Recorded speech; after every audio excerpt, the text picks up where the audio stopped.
Hello everyone.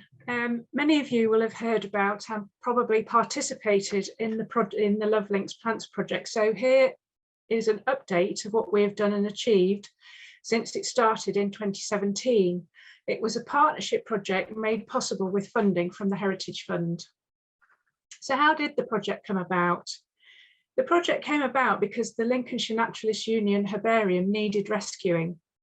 It had had no fixed home and had been in 7 unsuitable locations over the last 100 years. It really was in dire need of rescuing and having a permanent home. It was created between the early 1800s to the 1960s.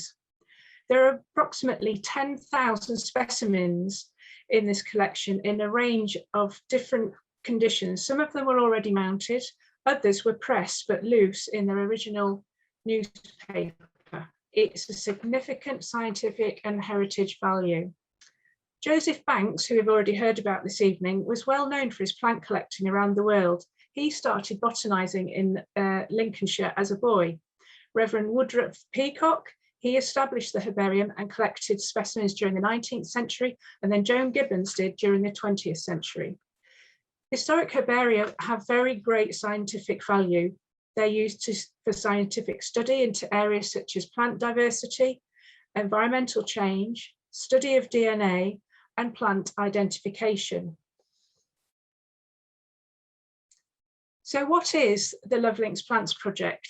It was awarded £500,000 from the Heritage Fund in 2017 and had 3 key outcomes. They are conservation of the historic herbarium, creation of the contemporary herbarium, and training the next generation of botanists. So how was it delivered? It was delivered through a collaborative effort with Lincolnshire Wildlife Trust as the lead, with the Natural History Museum, the Sir Joseph Banks Society, the Lincolnshire Naturalists Union, and the University of Lincolnshire. And these people have all been involved in the project. So our key outcome number 1 was conservation of the historic herbarium. In October 2017, it was delivered to the Natural History Museum, and the team there developed a process to preserve, mount and digitise the collection. And they have also included the newspaper, and some of the specimens were in this. So what have we achieved? Well, 7,500 specimens have been databased so far. And you can view this on the NHM data portal. And there have been some project firsts, including digitising a complete collection of green algae from this collection. The contemporary herbarium, to date, we have collected 1,200 new plant specimens in Lincolnshire. Special thanks needs to go to the South Lincolnshire Flora Group, who have run a large number of collections in the south of the county over the last few years. 2 specimens of each plant have been collected, one for the NHM and one for the contemporary herbarium in Lincolnshire at the Sir Joseph Banks Centre in Horncastle. Substantial amounts of effort have been put in by partners and volunteers, including collecting, pressing and mounting of the specimens, as well as scanning and digitising all of the collection. And you can see it on the website. We've also had to teach people how to collect, press and mount the specimens. People of all ages have been involved in this. We have taught people collecting, pressing and mounting. We've also worked out what type of equipment we need to use.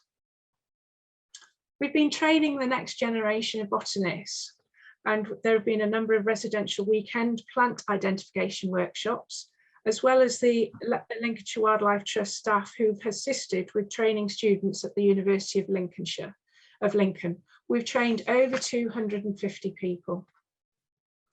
Introducing children to the importance of plants is also a key part, and we've worked with a large number of children, probably over 10,000 children, introducing them to the importance of plants through teaching them about the identification, collection, pressing and mounting skills in line with the national curriculum. An area group involvement. Thank you very much, everybody. A lot of you have been involved since 2017. A range of activities have been undertaken, from talks through to collection events all over the area, as well as digitisation of the project. results. We have had over 100 events, including the Lincolnshire Show in 2018. We have been to Licorice Park in Lincoln for Family Days. We have the Gravity Field Science Festival in Grantham. We've been to European Partners Night at the NHM in London, as well as the River Wytham Boat Collection. We've also had some great lives lectures, and these have been 7 talks, which have been both in person and online. There've been a talk about poet John Clare and habitat loss in the 19th century, through to the botanical journey of a young 21st century botanist. We've still got some events to go at the moment, and so you can go along to see the Linkspirational Plants art exhibitions, both in Wisbey, Lincoln, and then from October the 1st in Horncastle. We will also be having an auction of all the artworks during October. As a finale to the project, we'll be having some Linkspirational Plants art, light and projection events. There are some all over the county, and these will include illuminations of the artwork with music inspired by nature and recorded by Sinfonia Viva. Project Legacy includes online resources for schools. It includes a herbarium hub on our website, a film that's been made about how to create a herbarium, and the wildlife beds at Banavallum have been created, showing different habitats and plants for those habitats. We're continuing to train the next generation of young botanists. All the partners are involved in this by providing work placements, research projects, sharing teaching opportunities, and also providing experience in the field. The project has led to various different legacies as well: seed collecting for the Greater Lincolnshire Seed Bank in conjunction with Kew Gardens. And also we are, in conjunction with the University of Lincoln, we're doing a plant propagation project at Rhizome, and the plants are being grown for use in community projects across the county. We've secured collection permissions for another 5 years throughout the county. So if you would like to be involved, please email us, as there is still plenty to do with the plant collecting, volunteers for the Sir Joseph Bank Centre, as well as looking after the seed bank and the habitat beds at Banavallum House. So the project, we've created some very valuable herbaria for science. We've encouraged at least 250 of the next generation of botanists, and we've worked with over 10,000 children. All of this despite some very difficult conditions throughout the life of the project. And on a personal note, it's been a fantastic project to work with. Thank you.